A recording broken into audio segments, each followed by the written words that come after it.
A comunicação passa por uma profunda disrupção. Desintermediação, poder descentralizado, pessoas comuns com voz e modelos de negócios completamente transformados. Por que surfar a mudança é tão difícil? Como podemos abraçá-la sem resistência? De onde vem o medo de mudar? Ainda existe zona de conforto? A única certeza que temos é que acompanhar a velocidade da renovação do mundo é uma tarefa extenuante para a maioria dos setores de mercado. Mudar não é simples e muitas vezes enfrenta resistência, confusão, estresse, atrasos e, em muitos casos, fracassos. Precisamos construir nossa capacidade de mudar, colocar a necessidade de mudança a nosso favor. Como os profissionais de publicidade, marketing e comunicação podem se encarregar da gestão de mudança no seu dia a dia? Vamos colocar a gestão da mudança em perspectiva e entender como a função do setor começa a se transformar. Este é o Sempcast, uma iniciativa do Semp, o Fórum de Autorregulação do Mercado Publicitário, e eu sou Regina Augusto, jornalista e diretora executiva do Semp. E hoje eu estou aqui, muito bem acompanhada, e acho que é extremamente importante a gente começar o Sempcast com dois convidados super especiais. O primeiro deles é o Jorge Forbes, psicanalista, médico psiquiatra e escritor. E aqui do meu lado esquerdo, o Silvio Genesini, consultor, investidor e conselheiro de diversas empresas e startups. Ambos estão à frente da BIT, uma consultoria que apoia líderes e organizações a traduzirem o futuro. Bem-vindos, Jorge e Silvio. Obrigado, Regina. Obrigado, prazer estar aqui. Regina. Prazer trabalhar com você e com o Semp. Pois é, eu acho que antes de eu fazer um monte de perguntas que eu preparei, é importante falar que primeiro a TOF e agora a BIT faz parte deste momento do Semp. Eu acho que o Semp está passando por uma profunda reestruturação. A gente chama internamente de projeto Refundação. E eu me sinto muito privilegiada de ter vocês dois como os nossos parceiros nessa jornada de transformação. Nós também. Nós também, certamente. Então, acho que essa construção conjunta, né, tem uma parcela muito grande de vocês. Então, vai aqui o meu agradecimento público a essa colaboração. Prazer, grande prazer. Bom, para começar, eu queria primeiro que vocês se apresentassem, né? Silvio, engenheiro, você psicanalista. Como que vocês se encontraram? Como que surgiu a BIT? Pode falar, aqui é Tonico e Tinoco. Vai você primeiro que eu complemento. Olha, como psicanalista eu trabalho há bastante tempo. 2 anos. Isso. Enfim, eu trabalho bastante tempo me perguntando sobre as mudanças subjetivas dos últimos 20, 30 anos que a gente está passando pela revolução tecnológica, que fez com que a gente saísse de um mundo e entrasse no outro totalmente diferente. E foi algo interessante, Regina, que foi a partir da minha clínica de ver que certas certezas mesmo, quase certezas que a gente tinha até então, não funcionavam mais no tratamento psicanalítico. Que os modelos que nós tínhamos estavam ficando velhos para os novos sintomas que estavam aparecendo. Aí eu fui estendendo essa reflexão da subjetividade humana no consultório, mas também na rua, na família, nas empresas e assim por diante. Quando esse trabalho começou a ter um reflexo mais amplo, como eu estou dizendo, de levar os princípios da psicanálise para um público maior e não esperar só o seu bom efeito na clínica, mas também nesse público maior, eu já conheci o Silvio pela vida, né? Porque com a idade que a gente tem muita vida para ter se conhecido. E o Silvio vem de uma formação ao avesso da minha, né? Ele é um politécnico. Imagina um Exatamente. psicanalista formado em Paris com um politécnico formado na USP. Quer dizer, né? É mais ou menos surrealista, mistura da máquina de costura com guarda-chuva. É né? isso É um mesmo. negócio- Mas é muito bom porque eu aprendo do Silvio o mundo das empresas, que ele tem um longo percurso, né?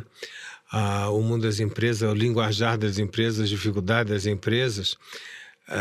E ele me abre perspectiva e diz, então a gente pode funcionar assim, pode funcionar assado, podemos ajudar de tal ou qual forma, porque ele tem paciência de me traduzir em termos, né, que eu possa compreender. E me dá muito estímulo de fazer essa operação sobre um além do divã, que me interessa muito, porque me interessa muito manter a psicanálise no mundo e a questão do analista cidadão. Mas isso já... foi por isso. Minha resposta é um pouco longa. Eu acho que é muito bom juntar alguém que vem do mercado, do trabalho, do Silvio, quer dizer, presidente do Estadão, o Silvio, sócio da Accenture, o Silvio, conselheiro de várias empresas, com alguém que vem refletindo sobre esses aspectos e essas mudanças. Então, me parece que o guarda-chuva com a máquina de costura funcionam maravilhosamente Eu bem. adorei o guarda-chuva com a máquina de costura. E do seu lado? Eu tenho o lado de exata, mas eu sempre tive um interesse grande em humanas. Eu brinco até que eu poderia ter feito humanas e só não fiz, porque eu casei cedo, tive filhos cedo, então eu precisava ter uma profissão que foi engenheiro, que dava mais dinheiro do que ficar em humanas, mas sempre tive esse interesse em humanas. Então, quando encontrei o Jorge, esse lado humano, esse lado do subjetivo e como isso se aplica ou se aplicaria dentro das empresas me interessou. E o Jorge cunhou um termo e um conceito que ele vai contar rapidamente agora, chamado Terra 2, que me interessou muito, que é como esse mundo novo, como essas pessoas vivem no mundo novo, e as corporações têm uma dificuldade muito grande de tratar esse lado humano, esse lado subjetivo, até hoje. Acham que tratam bem, mas não tratam bem. Então, essa nossa missão da TOF e agora da BIT é principalmente tratar essa questão da mudança do ponto de vista do humano, da liderança, e aqui essa combinação a gente combina bem. E aí eu aprendi muitas coisas que eu não sabia com o Jorge, desse lado subjetivo, que a psicanálise ajuda muito, e ajuda um pouco nas questões práticas para que isso aconteça dentro das corporações. E a gente vê hoje no Sempre que a dificuldade de mudança do mundo da publicidade, dos veículos, das agências, dos anunciantes, etc., dos egos digitais, acontece no mundo também da publicidade. Então, Exatamente. Isso nos juntou. Porque eu acho que vocês têm repertórios que são muito diversos, mas eles conjuntos, eles viram Sobretudo o mundo de hoje. uma soma Eles poderosa. estavam mais afastados e agora se juntam muito mais. Exatamente. Eu sou uma pessoa que faço análise há tipo 2 anos também. Vamos deixar as datas e os números grandes. É mais prudente. Mas a ideia de começar mesmo essa temporada com vocês é um pouco para dar essa grande angular para esse tema. Sair um pouco da rodinha do mercado publicitário, embora o Silvio cada vez mais, né, já passou pelo Estadão, foi conselheiro da Elemídia, que hoje virou Eletromídia, então ele conhece bastante, mas não é uma pessoa deste mercado. Porque eu acho que vocês trazem esses repertórios de fora que eu acho que é importante para essa nossa reflexão aqui hoje. E quando a gente fala em mudança, eu acho que tem uma questão de um lugar de segurança, né? As pessoas procuram, eu sempre falando para o Silvio, né? As pessoas ainda querem se apegar ou ter aquele lugar quentinho de que não vai mudar, mas a mudança talvez seja a única certeza que a gente tem, né?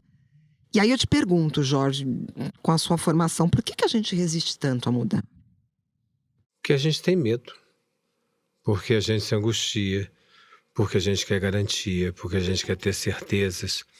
E eu acho que impõe perguntar, Regina, por que a gente tem medo? Por que a gente quer garantia? É porque a gente não tem nenhuma. Diferentemente dos animais, os animais são garantidos. Você já viu uma vaca duvidar de alguma coisa? Né? Vaca não duvida, ela não estaria aqui conosco porque ela não tem nada para duvidar nem para conversar com ninguém. Ela já sabe o que vai fazer no momento que ela acorda até o momento que ela vai dormir. Você já sabe o que uma vaca está fazendo. É a mesma coisa o cavalo, o gato, o cachorro, enfim. Os animais têm um plano biológico bionívoco entre a determinação deles e a realização na vida deles. Eles sabem, gato sabe ser gato, cachorro sabe ser cachorro. Nós não temos a menor ideia de sermos o que somos. Nós duvidamos o tempo inteiro da gente mesmo. A gente pede reconhecimento sem parar, né? Eu estou bem na fotografia, eu estou bem ajeitado, como é que eu estou, como é que vocês estão me vendo? Quer dizer, o tempo inteiro a gente tem esse tipo de questão. Porque, como dizia Sartre, eu prometi ao Silvio não entrar muito em detalhes, embora ele acabou de falar dos aspectos dos humanos que ele queria, falar, você não vai aprofundar muito. Coisa... Mas só um pouquinho. Só essa citaçãozinha, né? Quer dizer, ele sintetizou a questão do humano e do animal, diferenciando, dizendo que no animal a essência precede a experiência. E no homem, a experiência precede a essência. É muito fácil de compreender isso, né? Ou seja, o besouro nasce besouro. Então, a essência precede a experiência. E aí ele já vai besourar com 1 hora de vida. O cavalinho também e assim por diante. E nós nascemos completamente desprovidos.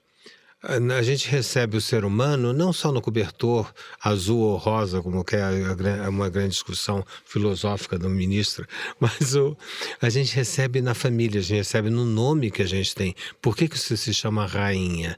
Né? E por que a rainha casou com inglês? Quer dizer, então, né? Cada nome tem uma história. A Regina, o Silvio, o Jorge, todos que estão nessa sala e todos que estão nos ouvindo. E a gente se pergunta todo dia se aquelas opções que a gente teve de subjetividade, se elas se mantêm ou se elas não se mantêm. E isso para muita gente cansa, porque tem muita gente que quer que a vida seja um piloto automático.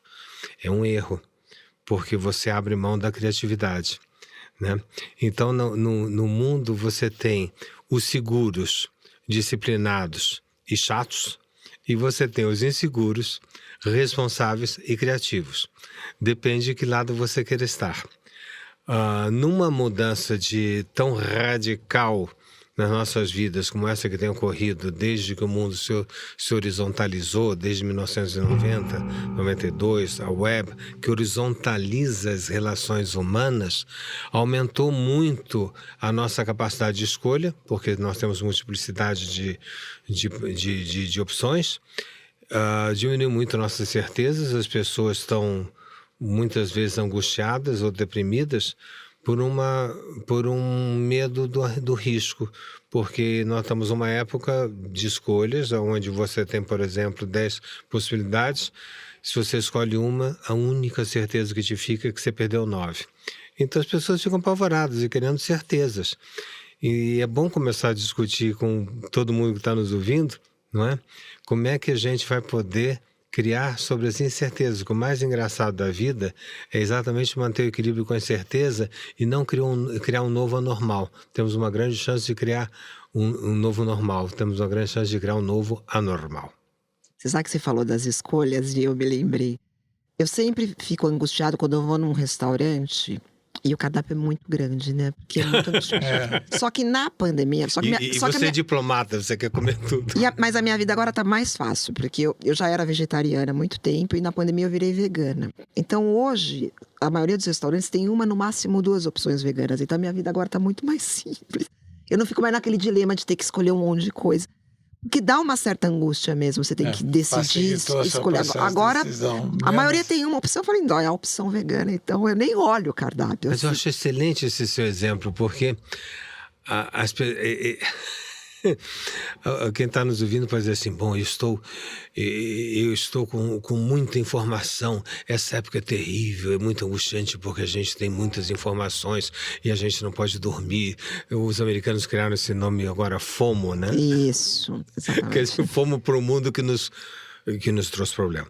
Então fomos no fear of missing out, o sentimento... Mas é sempre uma coisa de perder e ganhar, tá vendo? De perder ou ganhar. É. Mas quando dizer que a culpa é das informações que a gente está gerando, é desresponsabilizar as pessoas.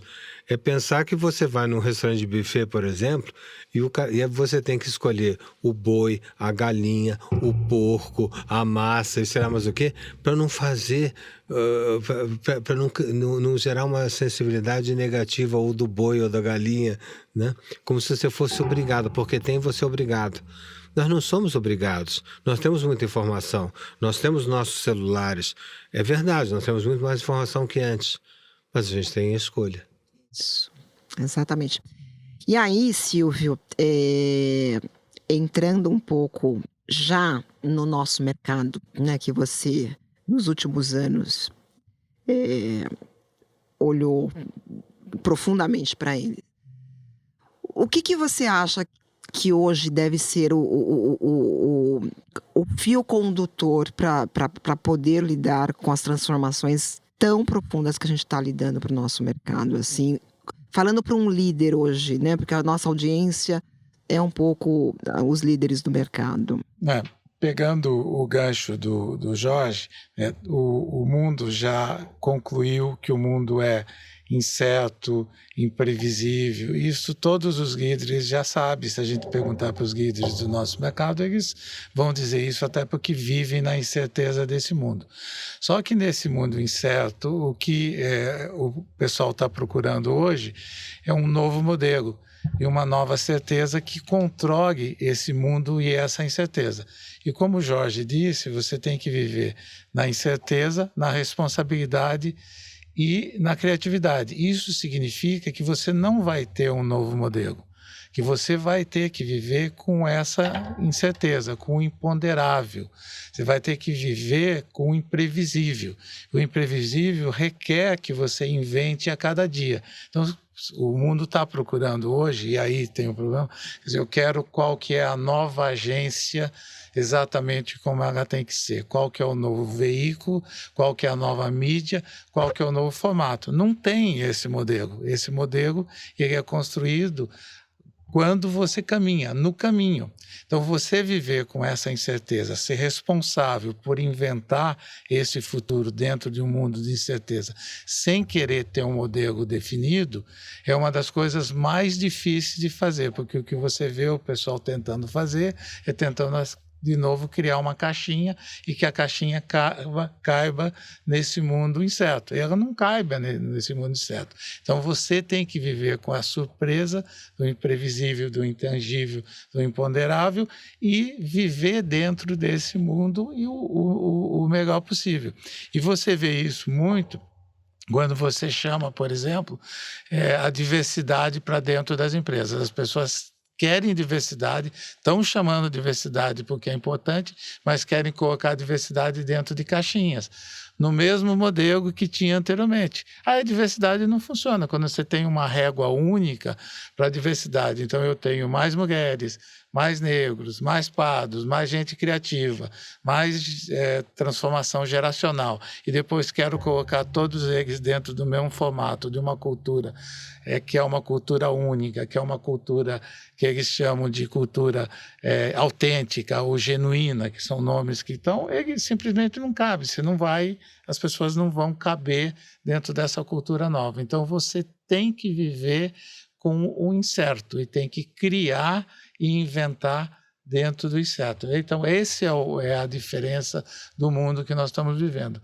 E o nosso líder, a gente vive muito, o pessoal quer de novo um pouco ali de segurança na transformação. E simplesmente não tem segurança. Você não pode ter medo, o Jorge fala muito bem, o medo é um mau companheiro, mas você não pode querer nem garantia nem segurança, porque o que é o modelo futuro é o caminho que vai dizer. Você não consegue definir ele hoje, e qualquer tentativa de você definir ele nesse instante é uma tentativa infrutífera, que você vai criar modelos que simplesmente não funcionam e que não vai ser não vai ter o resultado e não vai ser efetivo. Então, esse é o mundo e, no fundo, é a tortura que todo mundo está vivendo hoje de querer tentar pôr modelos em um mundo que não aceita mais esses modelos pré-definidos. Como que vocês trabalham assim na prática? Vocês têm uma metodologia própria, né? Eu estou aprendendo um pouco isso, mas eu sei que vocês têm um conceito chamado Terra 2. Explica pra gente um pouquinho, Jorge, esse conceito e como que uma empresa contrata vocês e o que ela pode esperar dessa jornada junto com a BIT. O conceito Terra 2 me ocorreu para poder diferenciar da vida que a gente levava até 40 anos atrás, ou 30 anos atrás. Eu estou me referindo... Século XX... Final do século XX, quando surge, como eu falei agora há pouco... Anos 90, né? Quando surge a horizontalização do lado social estabelecido pela web. Nós vivemos durante 28 séculos. É muito tempo, né? Mais tempo do que a gente já viveu. Então, nós vivemos 2.800 anos numa estrutura de relação humana vertical. Faço o link com o que eu tinha dito antes. Os humanos criam formas de sociabilização porque não são pré-definidas. E como não são pré-definidas, a gente pode acompanhar durante esse tempo todo, esses 28 séculos, de Homero até recentemente, nós podemos acompanhar as formas de organização que o humano teve. Não são muitas, são 3 ou 4 durante 28 séculos. Essas 3 ou 4, que eu não vou entrar no detalhe filosófico, porque senão o Dr. Silvio vai brigar comigo, né? Essas 3 ou 4... elas diferem no elemento organizador, na bandeira que fazia as pessoas se juntarem. As pessoas se juntavam pela natureza, se juntavam pela religião, se juntavam pela razão. São 3 grandes períodos éticos. Éticos. Então, elas se juntavam em relação a uma transcendência que era superior a elas. Isso quer dizer que nós viemos de laços sociais verticais, que em torno do que a gente se juntava variou durante esse tempo. A arquitetura foi sempre vertical durante 2.800 anos. Quando você tem uma estrutura vertical da relação humana, você tem uma estrutura referida, uma estrutura padronizada. Quando você tem um mundo padronizado, você pode se adequar ou se rebelar. Você encontra um caminho hierárquico do ponto onde você parte, onde você quer chegar. E então você tem valores como hierarquia, verticalidade, linearidade, certeza, produtividade, progresso, né? Comando e controle. Comando e controle e disciplina. Eu gostaria de chamar a atenção sua, Regina, e de quem está conosco, por exemplo, só sobre esse aspecto da diferença da disciplina para a responsabilidade. É fácil a gente entender. Dá uma olhadinha nos piores assassinos da humanidade, os nazistas reunidos em Nuremberg no julgamento. Perguntados se eles são culpados ou não, eles dizem, não sou culpado. E eles têm a petulância de dizer, não sou culpado, ao acrescentar que eles eram disciplinados a um exército que fazia o que fez. Daí a Hannah Arendt vai lá e fala da sobre banalização do mal, né? Banalidade do mal, exatamente. Então, o mundo da qual a gente veio era um mundo disciplinado. O mundo que a gente está entrando é todo ao avesso desse mundo que eu acabei de falar. Então, nós somos, em vez de ser unistandard, nós somos múltiplos, nós somos diversos, nós somos criativos, nós somos surpreendentes, nós somos responsáveis pelo acaso e nós somos responsáveis pela nossa subjetividade. Não é responsável no sentido de uma lei geral que sirva para todos, é responsável na lei singular, como um artista é responsável, como Jorge Amado é responsável por um livro que ele termina, como Volpe é responsável pelo final de um quadro, como Van Gogh é responsável por pôr um girassol que ninguém viu até então no mundo, né? A responsabilidade criativa, que você tem que inventar uma solução, dado que a solução não está dada, e você tem que colocar essa solução no mundo. Como é que isso reverbera nas empresas, que é a sua pergunta de base? Isso reverbera nas empresas avisando as pessoas. Gente, o mundo mudou de Terra 1, que são esses valores todos. Foi aí que eu falava sobre a diferença de Terra 1 e Terra 2. Sobre Terra 1, que seguia esses princípios. E agora, gente, não fica achando que está na mesma Terra, porque geograficamente a gente olha no mapa ou no Waze, está tudo igualzinho, né?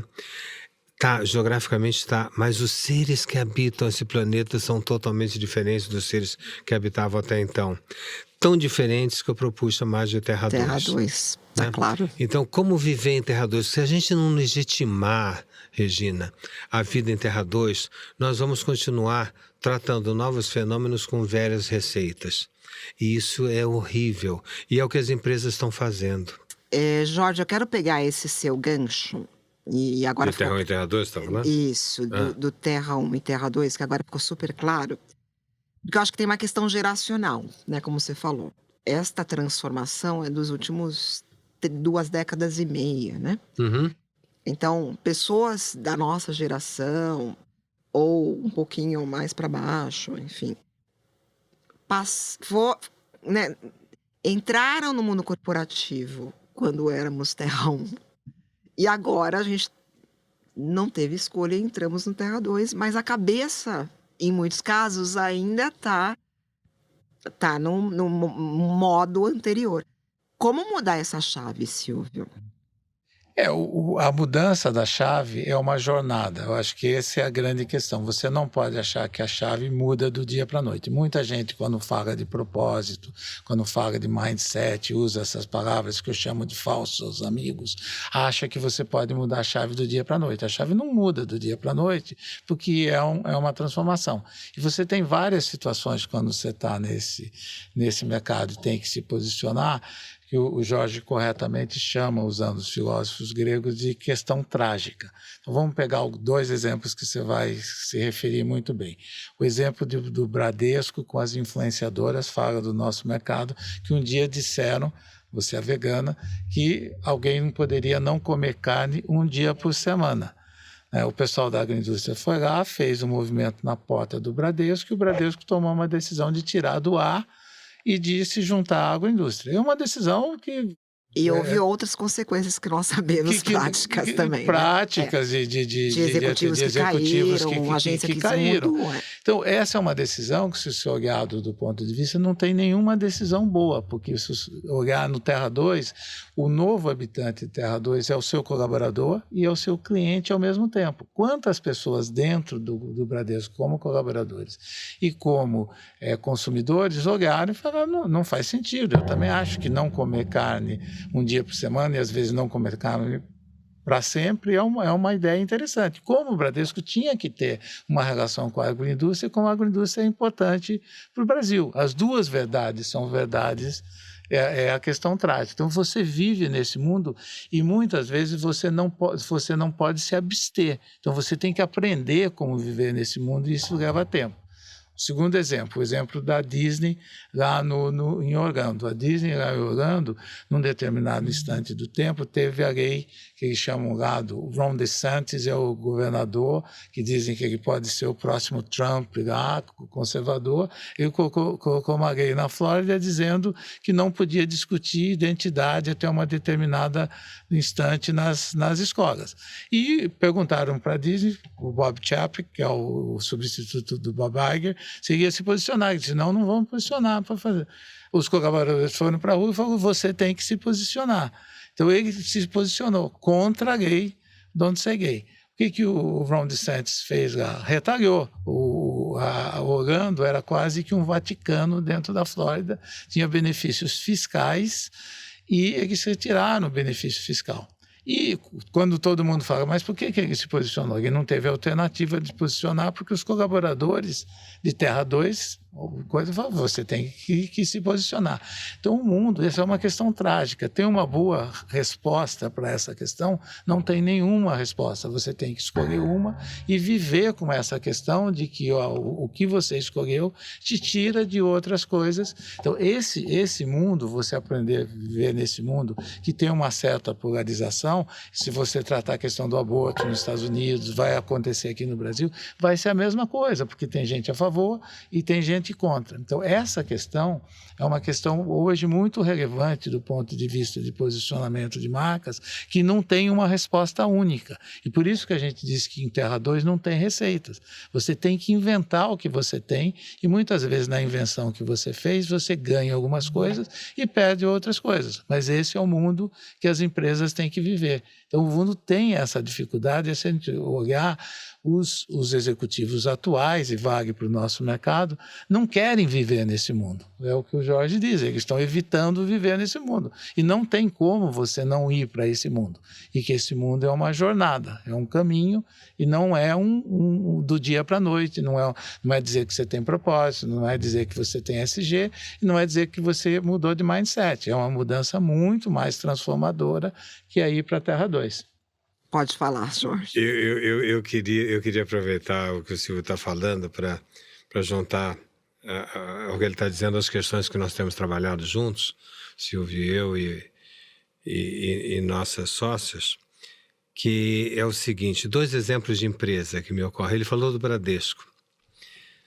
Eu me lembro que outro dia tive uma conversa com o presidente do Conselho do Bradesco, em público, tinha umas 30 pessoas, todos, a maioria CEOs, e aí eu perguntei para ele, por que vocês chamaram Bradesco Banco Completo? Ele falou, por quê? Foi porque dá para entender que alguém inventou o nome Bradesco Banco Completo para poder dar segurança para as pessoas, para poder saber que aqui não falta nada, aqui você vai ter todas as respostas. Realmente, ele me respondeu, realmente, a coisa andou por aí. Falei, imagina uma empresa da importância desse banco vir a público e dizer Bradesco Banco Incompleto. Imagina que interessante isso poderia, sim, não é verdade? Ele achou ótima a ideia, reclamou para o diretor de imagem, estava lá presente, o diretor de imagem falou, eu não estava aqui. Pelo amor de Deus. Eu não estava aqui nessa época. Bom, mas isso é um exemplo, né? E também eu queria insistir no que o senhor acabou de falar. Eu estou cansado eu tenho que dizer, cansado. É comum eu fazer palestras explicando a diferença entre Terra 1 e Terra 2. As pessoas que me escutam dizerem adorei, são generosas, dizerem que eu gostei muito da palestra e tal, mas se eu puser na minha empresa, ela explode. E essas pessoas, o Silvio acabou de dizer, não estão se dando conta que se elas não fizerem isso nas suas empresas vão desaparecer.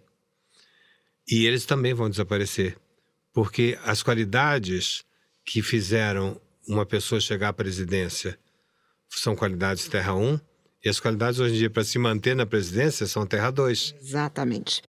Uma outra empresa, uma grande empresa de detergente, de sabão em pé. Em pé não, sabão em pó. Essa empresa me diz assim, nós lemos o seu trabalho sobre a mulher, eu tenho um monte de trabalho sobre a mulher de vanguarda e por que a Terra 2 é mais feminina que masculina, etc. Fala assim, nós lemos o seu trabalho, fizemos uma campanha a partir dele e deu errado, e a gente acha que nós estamos errados, porque a sua ideia nos pareceu certa.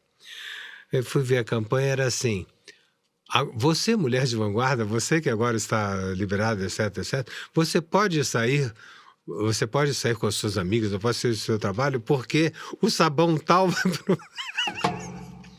Bom, eu não posso dar o nome, mas porque o detergente tal vai liberar você para sair. Eu falei para o presidente, vocês estão brincando?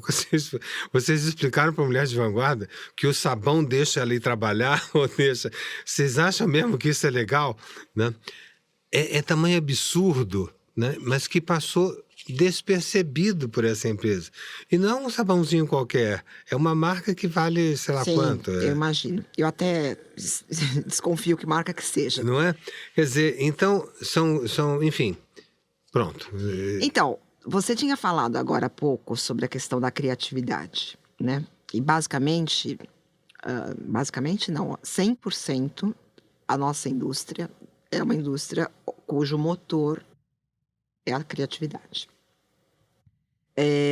O que significa que este elemento, né, ou este motor, é um bom dinamizador para o mercado, mas a gente não está vendo a criatividade ser usada como um aliado dessa transformação, né? Já que ela é a mola da indústria, em tese, ela poderia ajudar também nessa travessia ou nessa jornada, como o Silvio falou, sendo que ela é uma das matérias-primas da nossa indústria. Sim. Por que você acha que isso acontece assim? Olha, porque ainda é uma mentalidade ainda fixa e anterior, né? O fato da publicidade ser uma indústria da criatividade não basta. Ninguém é criativo por determinação. Você entrou aqui agora na publicidade, então você é criativo. É muito difícil. Eu acho que a publicidade demorou muito, inclusive, para acordar. E sofreu muito por causa disso. Demorou muito para acordar do mundo em que vivia, que ele não existiria mais. A publicidade, durante muito tempo, se preocupou em informar melhor e de uma forma mais amorosa, mais sedutora. De como levar essa informação para a pessoa do que ela deve fazer isso ou deve fazer aquilo. Eu vejo que eu acho mais interessante nós pensarmos que a gente não tem que informar hoje em dia, a gente tem que envolver. E é diferente envolver de informar. Para você envolver a pessoa, a informação publicitária tem que ser quase uma plataforma de diferenças. Repito, uma plataforma de diferenças, ou seja, tem que ser mais viral. Uma plataforma de diferenças é deixar com que as pessoas possam, a partir de X plataforma, servir-se dela para expor as suas formas mais sensíveis do existir. Para mim foi muito importante fazer vários trabalhos sobre música eletrônica. Porque eu peguei isso como exemplo e eu não estou saindo do tema, é exatamente isso que eu quero dizer, ligado ao que eu estou desenvolvendo. Para pessoas da nossa idade avançada, como a gente está brincando desde o começo, nós fomos criados numa música que a gente cantava junto, que a gente repartia um significado junto. Né?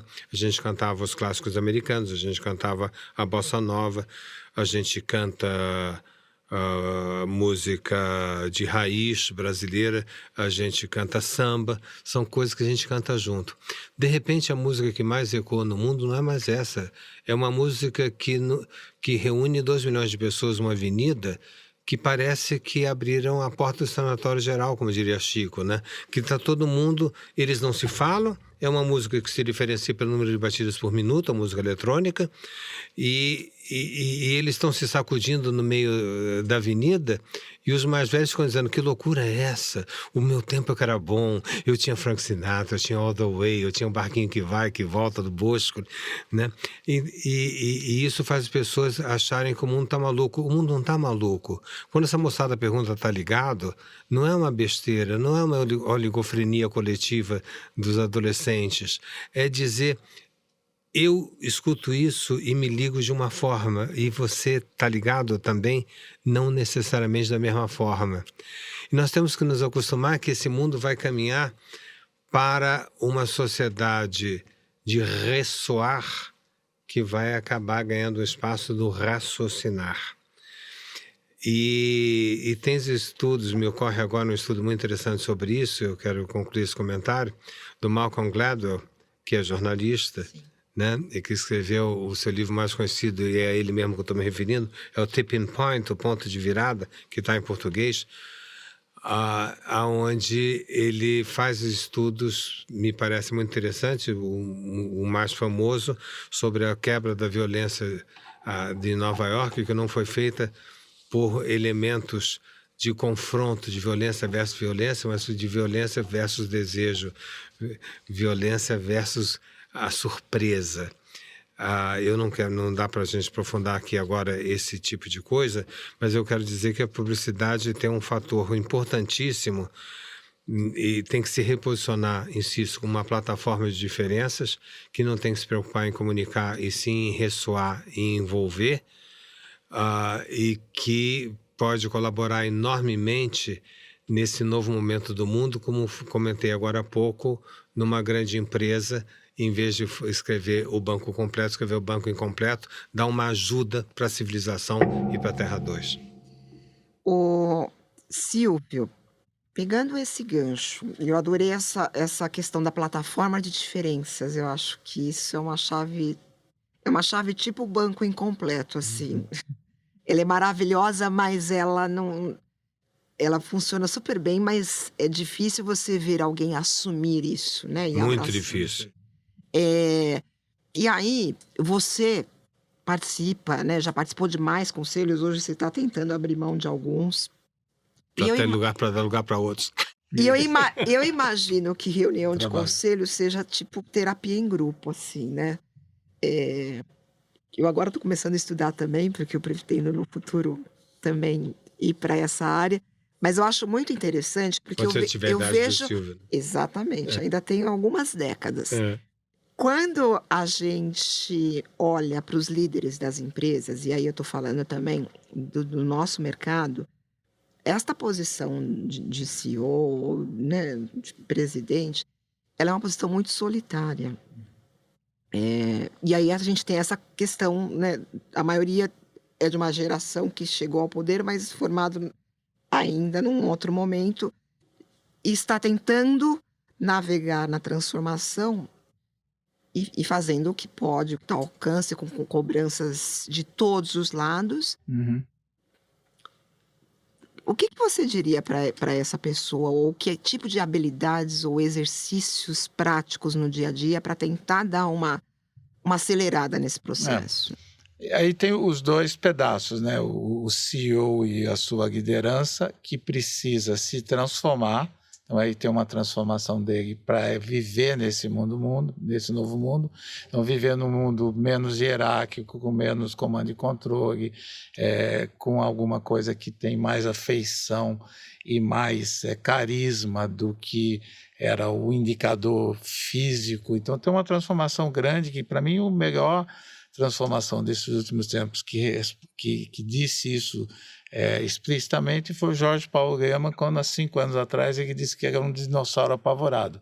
Agora, recentemente, naquele evento do Wellington, ali que você viu, ele diz assim, meritocracia não é mais importante quanto era. O importante agora é engajamento. Ele fez quase que um meia-culpa público nesses últimos 5 anos, desde quando, e que poucos fazem, porque todo mundo acha que é muito forte e tem que continuar a ser forte. Ele disse, eu sou um dinossauro apavorado, eu não via transformação digital, não via transformação das pessoas, não vi que gostavam mais dos meus produtos e serviços, e por último, que era muito forte das empresas dele, ele diz assim, a meritocracia, como a gente fazia, muito hard, não vale mais, não tem atrativo para a nova geração, o que vale é o engajamento.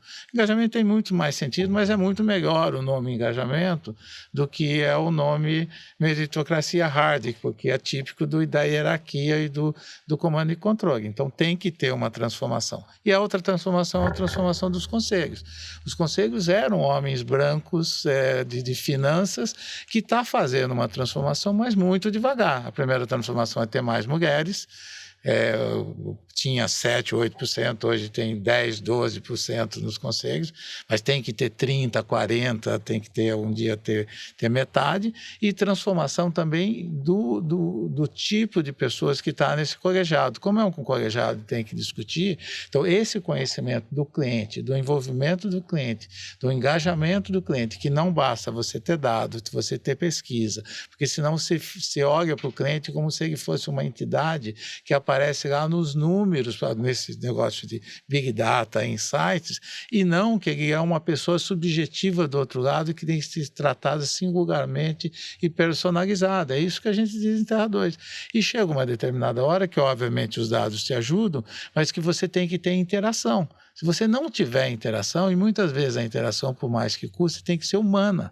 na relação com os clientes. Então, do ponto de vista de publicidade, também a publicidade tem melhorado nesse sentido de entender que tem uma interação. Mas quando você fica assim, olha esse filme como eu sou bom, ou olha essa propaganda digital aqui que eu meço só por retorno.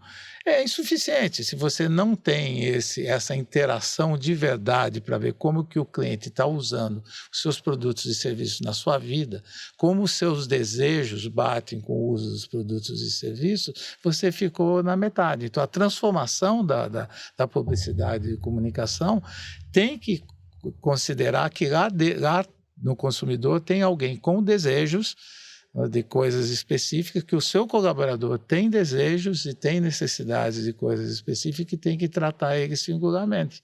É difícil? Claro que é difícil, porque se você tem milhões de clientes, você tem que fazer, mas essa é a transformação que é importante e é isso que o Jorge disse que a gente defende em Terra 2. Então, é uma transformação da liderança, é uma transformação do conselho. Tem pouca gente de conselho que entende do novo consumidor e entende do novo mercado. Mesmo as mulheres que têm ido para os conselhos, muitas delas são financeiras e não são essas mulheres mais do humano, das pessoas e do coisa, que precisa fazer essa transformação dos conselhos também. Bom, a gente está se encaminhando para o final, mas eu tenho duas questões ainda super importantes e eu não posso deixar de fazê-la a você, Jorge, que eu acho que a pandemia trouxe em voga uma questão que já era latente, mas ela exacerbou, que é a questão da saúde mental, né? Nunca se falou de burnout, nunca se falou de The Great Resignation, e agora o Quiet Quitting. Enfim, basicamente, o mundo do trabalho já não está mais com essa bola toda, e principalmente as novas gerações têm uma relação bastante menos engajada, né, com as empresas, com o mundo corporativo. E no caso do mercado publicitário, eu me lembro que quando eu comecei a cobrir esse mercado ainda, no final dos anos 90, eu peguei aí, né, os anos dourados da publicidade, com todos os Mad Mens da indústria da publicidade ainda em atividade, enfim. E eu lembro que depois de medicina, a publicidade era o curso da FUVEST mais disputado por anos, enfim, tinha ali uma atratividade. Isso pré a digitalização. Hoje, né, as big techs e as startups ocupam esse lugar e tem muita gente que também não quer ir para a empresa, né? Já quer ou empreender ou fazer várias carreiras ao longo da vida. Como que essas duas coisas se juntam, né? Um questionamento muito maior das novas gerações e uma preocupação também com ambientes menos tóxicos e a saúde mental. Como que o nosso mercado pode ser mais atraente, menos tóxico e mais saudável? Então, Regina, eu acho o seguinte, eu acho muito interessante a sua questão, porque a pandemia acelerou o que já estava anunciado. Essas pessoas estão com tanto medo, que você está falando desde o começo da nossa entrevista, que estão tão receosas dessas mudanças, ficam sempre com a esperança que tipo assim, é mentirinha, que o mundo vai voltar a ser como era antes, que passada a pandemia vai voltar a uma normalidade, né? E não é fato. A pandemia mostrou a possibilidade de você fazer uma série de coisas que você fazia de uma forma, você fazê-las de outra forma. A principal delas, evidentemente, é o trabalho à distância, né? Aquilo que era visto como impensável se mostrou pensável e salvador no momento que era difícil as pessoas estarem no ambiente possivelmente contaminado do seu trabalho. Ora, isso acelera, sem dúvida, aquela percepção, mostra a sua possibilidade de realização e os empresários, os executivos ficam muito aflitos porque tudo que eles sabiam, por exemplo, para fazer para fidelizar um novo colaborador, porque não se fala mais funcionário, né? Tudo que ele sabia fazer, que era plano de carreira, carro, um plano de saúde melhor, férias não sei aonde, tudo isso não fideliza ninguém nesse momento. Porque o erro básico desses executivos é quererem imaginar o que as pessoas querem. Me perguntam muitas vezes assim, eu dei o carro, eu dei o bônus, eu dei as férias, o que é que esses moços querem? Eu estou perdendo talentos, né? Outro dia foi uma imensa empresa que me perguntava isso, que disse assim, nós fizemos um plano aqui para quem quisesse sair, para poder dar a chance de nós pormos novos talentos na empresa. Então fizemos um plano maravilhoso para as pessoas que quisessem sair. Quem quis sair eram os jovens. Então nós perdemos os talentos. E me diziam, o que eles querem? A primeira resposta que eu dei para eles foi, a primeira coisa que eles querem é que você não diga o que eles querem. É isso. Né? Como não digo? Não. Mas era uma coisa tão estranha para o meu interlocutor, né, que de repente ele não tinha que dizer o que o outro quer. Ele não tem que dizer o que o outro quer.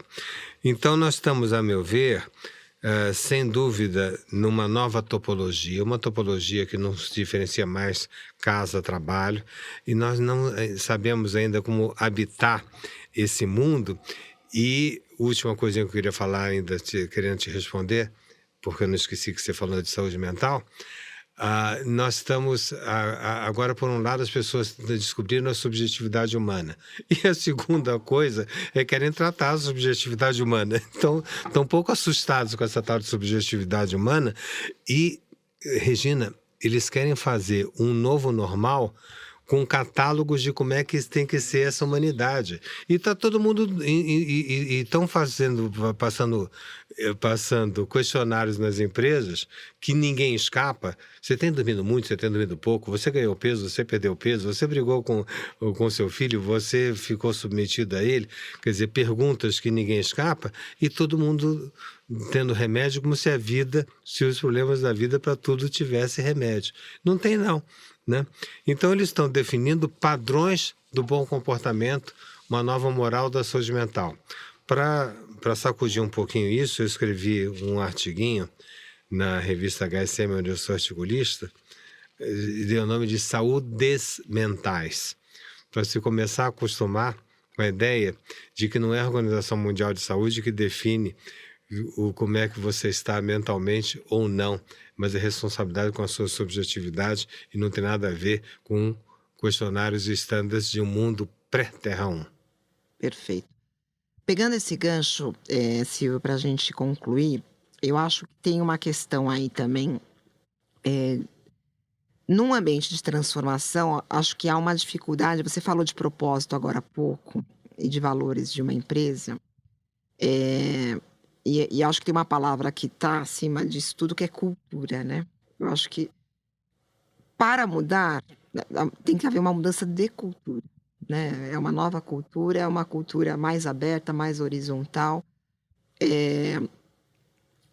Pela sua experiência... Esburacada. Exatamente. Eu gostei muito dessa nova topologia aí, porque é isso. Tem uma coisa mais flat, usando uma palavra mas a gente gosta, a palavra relevância vem de relevo, né? Uhum. Ou seja, tem que ter aí as ondinhas. E a palavra chato vem de relevo também. Exatamente, que é o flat, o chato vem do flat, né?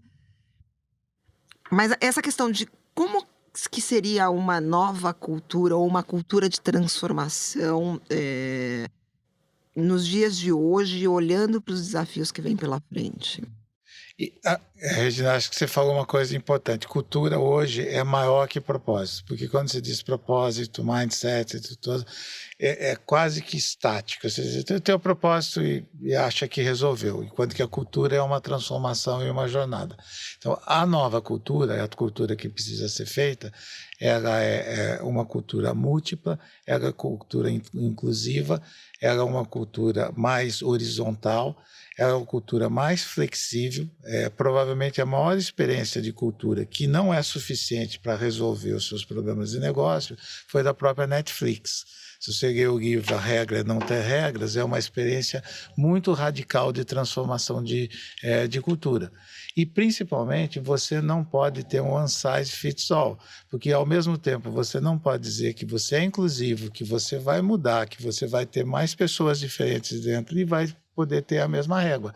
Então, quando você diz assim, eu quero uma cultura que faça um alinhamento das pessoas, como o Jorge falou, você não pode perguntar o que a pessoa quer, cada pessoa tem um desejo diferente, você tem que, e vai dizer assim, quando alinha a cultura da organização com a cultura das pessoas, está funcionando, não é possível alinhar. Se você tem diversidade, você tem muitos propósitos e vontades e desejos diferentes nas pessoas que trabalham para você. Você tem que conviver com múltiplas expectativas e com múltiplos desejos. Então, a cultura é uma cultura que tem um certo nível de variabilidade. E ela, de certa forma, ela vai ser caótica. Ela não vai ser certinha. Então, isso é o maior sofrimento que precisa ter. A cultura de verdade, de transformação, ela tem a mesma característica do mundo externo, que não é um mundo organizado, que é um mundo de incerteza. E você tem que viver esse mundo de incerteza dentro. Se você colocar réguas absolutas para medir as pessoas, você vai ter a mesma coisa. Você vai perder os talentos que você quer e não as pessoas que são mais velhas. Conviver com essa ambiguidade, com esse imponderável, com esse mundo diferente é muito difícil para o administrador de hoje que foi formado no mundo de Terra 1. Então, essa transformação é a transformação mais importante, é a transformação que o colaborador tem força, como teve na Disney, que o cliente tem força e que você tem menos poder, você próprio como organização, para você fazer a transformação numa expectativa de que você seja uma corporação que não é mais uma corporação que só visa o lucro. Isso já está, é um capitalismo de stakeholders. Se você é um capitalismo de stakeholders, você tem que ter a influência de todos os stakeholders. Então, a tua cultura tem que viver dessa influência de stakeholders. Então, nós não estamos preparados para isso aí. Nós estamos começando essa jornada de ser um capitalismo de stakeholders em Terra 2. Bom, Jorge, Silvio, eu não tenho como agradecer. Eu acho que a gente está falando de coisas muito complexas em pouco tempo. É um desafio, mas eu acho que a gente conseguiu levantar aqui, pelo menos eu estou muito satisfeita, que a ideia é levantar uma reflexão, é dar uma provocada mesmo. E acho que vocês conseguiram fazer isso com maestria. Eu sou muito grata. E a gente vai chegar ao fim, infelizmente, do nosso primeiro Sempcast. Eu agradeço muito. Muito obrigado, foi ótimo. E agradeço novamente a tudo que vocês têm nos ajudado, porque a gente está exatamente nessa jornada, nessa travessia que ela é caótica. Mas ela é muito prazerosa. E eu acho, como a gente estava falando anteriormente aqui, antes de começar, é mais fascinante, é mais desafiador. Não existe uma fórmula pronta, né? A gente vai criar a nossa. E acho que isso é muito excitante. Então, eu agradeço quem está nos ouvindo. E o Sempcast é uma iniciativa do Semp, Fórum de Autorregulação do Mercado Publicitário. E eu agradeço pela audiência. Até o próximo episódio. O Sempcast é uma iniciativa do Semp, Fórum de Autorregulação do Mercado Publicitário. Eu, Regina Augusto, apresento e assino a finalização do roteiro, feito em parceria com a equipe da Vértice Inteligência. Produção Semp e Vértice Inteligência. O Sempcast é gravado nos estúdios da But First Coffee.